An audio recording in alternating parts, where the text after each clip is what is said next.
نحمده ونصلي على رسوله الكريم اما بعد فاعوذ بالله من الشيطان الرجيم بسم الله الرحمن الرحيم رب اشرح لي صدري ويسر لي امري واحلل عقدة من لساني يفقهوا قولي. احترام انسانیت. حدیث میں آیا ہے کہ پیغمبر اسلام صلی اللہ علیہ وسلم نے فرمایا کہ تمام انسان خدا کے عیال ہیں، کنبہ ہیں. خدا کے نزدیک سب سے زیادہ اچھا انسان وہ ہے جو اس کی عیال کے ساتھ اچھا سلوک کرے. روی عن النبی صلی اللہ علیہ وسلم انہ قال الخلق كلهم عیال اللہ واحب خلق اللہ تعالی الیہ احسنهم دیعا الی عیالہ. ریفرنس ہے ادب الدنیا والدین للبصری 527 صفحہ. انسانی سماج یعنی سوسائٹی کی بہتر تعمیر کے لیے ضروری ہے کہ لوگوں کے دلوں میں ایک دوسرے کے لیے احترام پایا جائے، لوگ ایک دوسرے کی عزت کریں، لوگ ایک دوسرے کے قدردان بنے ہوئے ہوں. احترام کا یہ جذبہ لوگوں کے اندر کس طرح پیدا کیا جائے؟ اس کا سب سے زیادہ مؤثر اور کامیاب طریقہ یہ ہے کہ یہ حقیقت لوگوں کے ذہن نشین کرائی جائے کہ جس خالق نے مجھ کو پیدا کیا ہے اسی خالق نے دوسرے انسانوں کو بھی پیدا کیا ہے. عام طور پر لوگ کیوں نہیں عزت کرتے یا کس کی عزت کرتے ہیں؟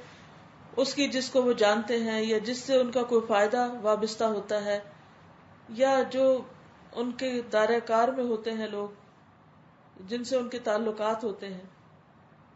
اور کن کی پرواہ نہیں کرتے؟ جو کسی دوسرے رنگ یا نسل یا زبان یا مذہب سے تعلق رکھتے ہوں، ان کے لیے غیر ہوں. تو عام طور پر لوگ ان کو دیکھتے ہیں تو سلام تک بھی نہیں کرتے، حتیٰ کہ دیکھتے بھی نہیں، اسمائل بھی نہیں کرتے. آج کل میں یہاں پر دبئی وغیرہ میں ہوں تو اکثر ایسا ہوتا ہے کہ میں شام اور عشاء کی نماز جو ہے وہ مساجد وغیرہ میں پڑھتی ہوں، کیونکہ شام کو لے کے جانا ہوتا ہے تو میں خود بھی ساتھ چلی جاتی ہوں. الحمدللہ یہاں ایک فائدہ یہ ہے کہ ہر مسجد میں تقریباً خواتین کا انتظام ہے اور بہت ہی عمدہ انتظام ہے. اور ہارڈلی کبھی ایسا ہوا ہے کہ میں وہاں پر نماز پڑھنے والی اکیلی ہوں، کوئی نہ کوئی خواتین وہاں پر ہوتی ہیں. اور یہاں چونکہ دبئی میں مختلف رنگ نسل قوم کے لوگ ہیں، لیکن ظاہر ہے کہ جو مسجد میں آیا وہ اتنا تو پتا ہے کہ وہ مسلمان ہے اور دیندار مسلمان ہے کیونکہ نماز پڑھتا ہے. لیکن افسوس اس بات پر ہوتا ہے کہ مسجد میں آتے ہوئے لوگ یا جاتے ہوئے یعنی خواتین خاص طور پر ایک دوسرے کی طرف دیکھتی بھی نہیں. یعنی اگر آپ سلام کرو تو شاید ان کو سنائی بھی نہیں دیتا، دیکھنا چاہتے بھی نہیں، بات بھی نہیں کرنا چاہتے ایک دوسرے سے. یعنی کوئی کسی سے بات نہیں کر رہا ہوتا اور کوئی کسی کو دیکھ نہیں رہا ہوتا، کوئی کسی سے غرض واسطہ تعلق نہیں رکھتا. اس سے مجھے اس قدر افسوس ہوتا ہے کہ وہ حدیث جو ہے کہ تم اس وقت تک جنت میں نہیں جا سکتے جب تک کہ تم ایک دوسرے سے محبت نہ کرو. اور اس میں جو وجہ جو طریقہ بتایا کہ وہ کیا ہے کہ سلام کو عام کرو، اور پھر یہ بھی حکم ہے کہ جس کو جانتے اس کو بھی سلام کرو، جس کو نہیں جانتے اس کو بھی سلام کرو.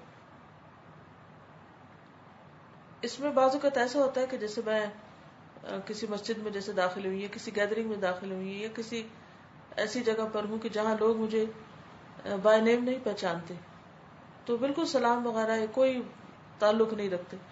لیکن جو ہی تھوڑا سا تعارف ہوتا ہے، نام بتاتی ہوں ان کو یا تھوڑا سا تعارف کراتی ہوں، پھر ایک دم سلام تو کیا گلے بھی ملنے لگتے ہیں.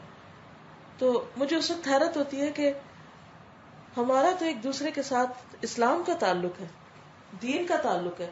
اس میں ہمیں کسی کے نام یا کسی کی پہچان کی وجہ سے تھوڑی اس سے محبت کرنی ہے.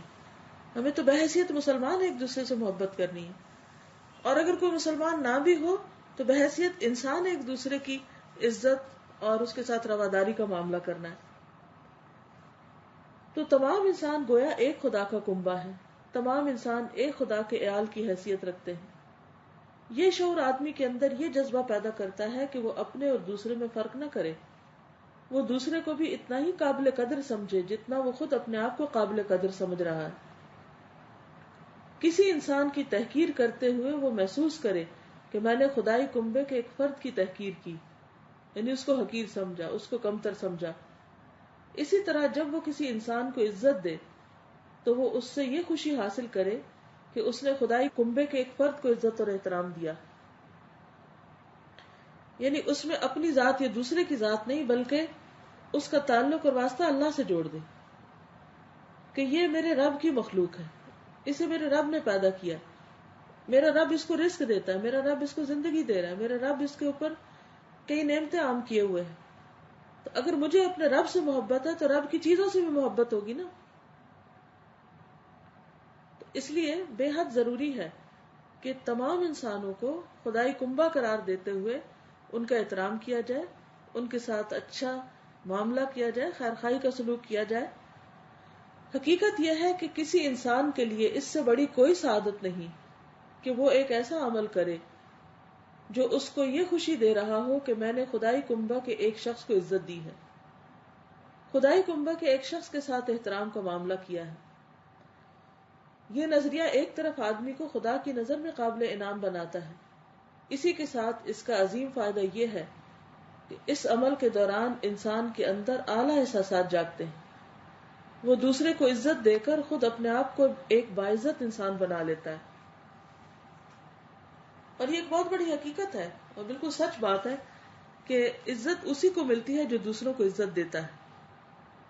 اگر آپ تواضع کے ساتھ پیش آئیں گے، جھک کے ملیں گے، دوسرے کی کیئر کریں گے، خیال کریں گے، اس کے لیے وہی پسند کریں گے جو اپنے لیے کر رہے ہیں، تو آپ دیکھیں کہ معاشرے کا رنگ ہی بدل جائے.